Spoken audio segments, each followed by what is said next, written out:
Um idoso fez 98 anos. Ele ganhou na loteria e morreu no dia seguinte. É como uma mosca preta que pousa no seu vinho chardonnay. É se livrar do corredor da morte 2 minutos atrasado. Isso é irônico, você não acha?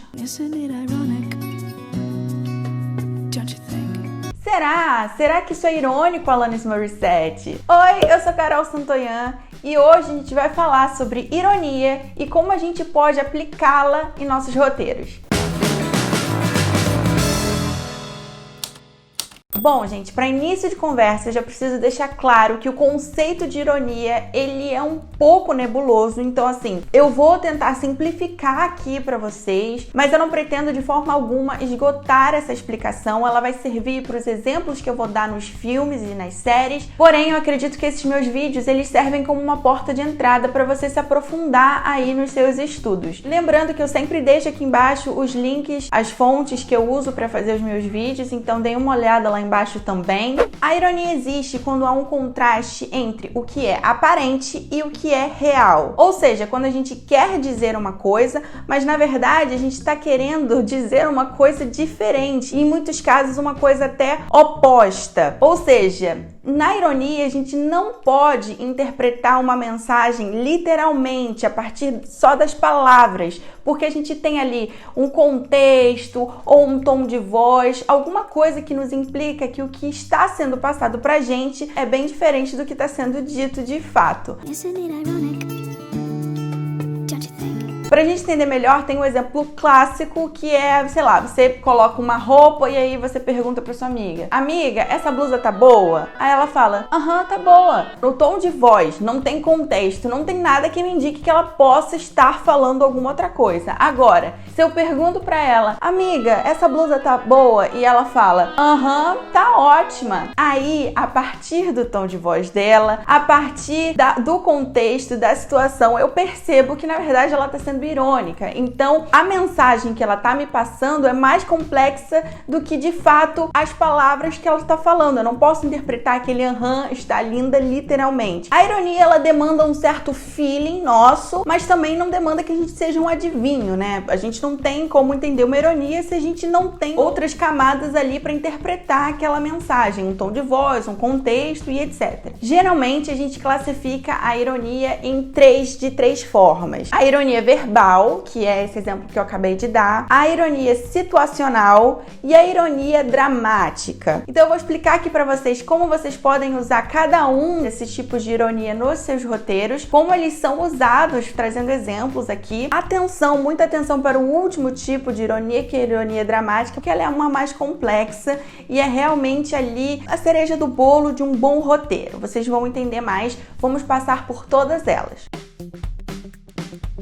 A ironia verbal é quando a gente diz algo, mas o que a gente está dizendo se contrasta com o que a gente pensa de verdade ou o que a gente está vendo. É exatamente o exemplo que eu dei para vocês da blusa, que é um tipo de ironia que é muito comum a gente usar assim no nosso dia a dia, quando a gente fala assim: ai, nossa, essa pessoa é muito irônica. Geralmente porque adora fazer esses tipos de comentários. Então, ironia verbal, ela é bem simples, ela é a forma mais simples do que as outras que eu vou contar aqui para vocês, mas ela é um recurso muito interessante para ser usado ali em diálogos. Para ficar mais claro, tem uma cena do Shrek que exemplifica exatamente isso que eu tô falando para vocês. Can I stay with you?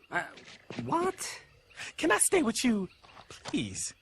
Of course! Really? No. É verdade que a ironia verbal, ela faz muito parte ali das séries de comédia, dos filmes de comédia, de personagens cômicos, não só, mas geralmente ela funciona como um alívio cômico. E, por exemplo, em This Is Us, a gente tem um personagem, o Toby, que ele é esse alívio cômico da série. Ele tem como uma das características essa ironia verbal. Tem personagens que usam a própria ironia verbal como um traço, uma característica da fala deles. E para usar o meu exemplo de sempre, a gente tem em Meninas Malvadas uma coisa que é muito interessante a gente analisar. A parte, logo no começo, quando a Katie é apresentada pra Regina George, ela vai olhar pra pulseira da Katie e vai falar: que bonita essa pulseira, onde foi que comprou? Ali a gente não tem nenhum contexto, nada no tom de voz dela que nos indique que ela pode estar sendo irônica. Não soa como uma ironia pra gente. Mas pro final do filme, a gente tem uma revelação da personagem através dessa ironia verbal que volta, ela vai falar pra uma outra menina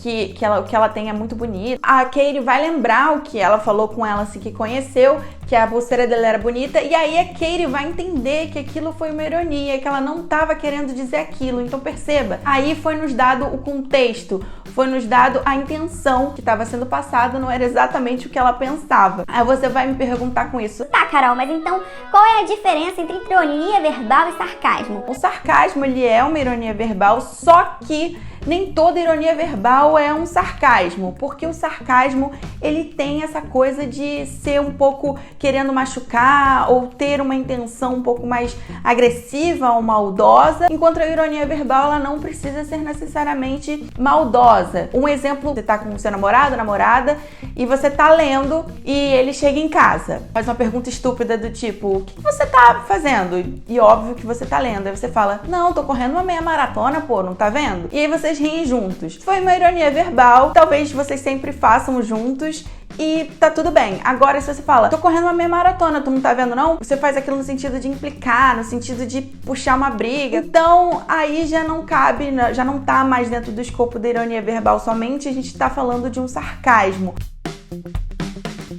Agora a gente tem a ironia situacional. E aí o que acontece na situação irônica é que a gente espera uma coisa, só que o que acontece na realidade é completamente diferente do que a gente esperaria. Isso dá uma sensação de surpresa, de inesperado. E é muito legal esse artifício pra gente usar nos nossos roteiros, nas nossas histórias, porque agrega muito. Uma coisa importante da gente falar aqui sobre a situação irônica, e vocês vão entender mais tarde por que eu tô falando isso, é que nela a gente vê as coisas, a gente descobre as coisas junto com os personagens, ou seja, é uma surpresa tanto para nós, espectadores, quanto para os personagens que estão ali na tela. Eu vou dar um exemplo aqui aleatório de situação irônica. Existe um vírus que tá matando todas as pessoas do mundo, que está contaminando o mundo inteiro. E um líder específico de um país diz que encontrou a cura milagrosa para aquele vírus. E aí ele faz várias campanhas para aquela cura, diz que é um remédio milagroso e etc. E aí ele pega o vírus, toma esse remédio e ele morre ao tomar o remédio.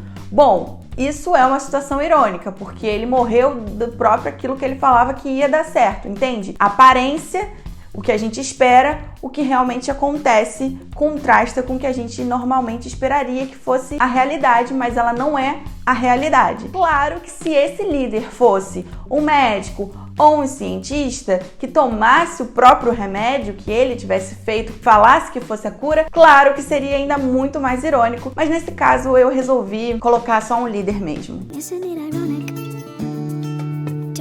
Bom, então vamos para exemplos de filmes. Se você for pensar, o próprio Monstros S.A., a premissa de Monstros S.A. é uma situação irônica, do tipo... Cara, e se os monstros que fossem assustar as crianças, na verdade, acabassem gostando de uma criança e quisesse cuidar dela, sabe? Tem uma cena específica que é a situação irônica pura, que é quando a Boo vai e aí ela chega, tem vários monstros e ela sai andando entre eles e os monstros se assustam, quando na verdade o que é esperado é que ela se assustasse com os monstros, mas o que acontece é exatamente o oposto. Então é desse contraste que surge a ironia. Para dar outro exemplo em série, Fleabag é uma série que usa muita, mas muita ironia, né? Só que na segunda temporada, a Fleabag se apaixona por um padre. E essa é uma situação irônica, porque ela é uma mulher que não se apega a ninguém, não se apaixona por ninguém e curte muito o sexo casual. Então, ela fica obcecada e apaixonada e investindo em um padre. O próprio padre já é totalmente fora das convenções,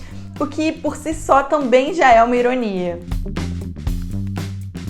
Agora, por último, mas não menos importante, inclusive muito pelo contrário, a gente vai falar sobre ironia dramática. Gente, a ironia dramática é uma ferramenta para o escritor, para o roteirista, incrível. Se você quer engajar o seu público, trazer o seu público para dentro da história, colocar ele ali participando, tenso, use a ironia dramática. Lembra que eu falei que na situação irônica a gente tem o público descobrindo as coisas junto com o próprio personagem. Aqui na ironia dramática, a diferença é: acontece alguma coisa e a audiência sabe, mas nem todos os personagens sabem. Isso é importante porque coloca a audiência ali numa posição privilegiada. A gente sabe de uma coisa que eles não sabem e, meu Deus, quando eles descobrirem, isso cria uma tensão, mas não se enganem. Você vai pensar, então, filmes de suspense, filmes de thriller, de mistério, tem muito isso? Tem, mas isso serve para todos os gêneros. Eu gosto muito do exemplo da novela, porque eu que cresci sendo noveleira, eu vi que novela tinha muito isso, que eu chamo do personagem fofoqueiro. Você provavelmente, se você assiste novela, você já viu isso. Tem uma festa, um evento, tá todo mundo ali reunido. Aí o personagem fofoqueiro sai de perto dessa galera, entra nos quartos, faz alguma coisa, ou vê uma traição, ou descobre alguma coisa, e aí a gente fica sabendo de um segredo a partir desse personagem fofoqueiro. Aí ele volta pra festa, e aí a gente não consegue mais ver esses personagens, ouvi-los e ver as ações da mesma forma, porque a gente sabe, a gente agora tem uma informação. Por exemplo, se o personagem fofoqueiro foi num quarto e descobriu que a Margareth estava traindo o marido dela, a gente vai ficar o tempo todo: ele não pode ir naquele quarto, ele não pode ir naquele quarto, ele não pode ir naquele quarto. Mas nem sempre você precisa do personagem fofoqueiro ali pra ser uma muleta. Às vezes você pode realmente mostrar a situação e depois mostrar pessoas que não sabem. Mulan, por exemplo, gente. Mulan é um caso clássico de ironia dramática, porque a gente sabe que Mulan é uma mulher, só que o exército não sabe que a Mulan é uma mulher. A gente tem acesso a uma informação privilegiada que outros personagens não possuem. E aí a história fica muito mais interessante quando a gente assiste. Outro exemplo, a gente sabe que quem matou o Mufasa foi o Scar. O Simba não sabe disso. Ironia dramática, a gente sabe mais que o personagem. E é claro que a ironia dramática cai muito bem quando, óbvio, a gente tá falando de um mistério, de um thriller, porque isso aumenta a tensão de uma forma.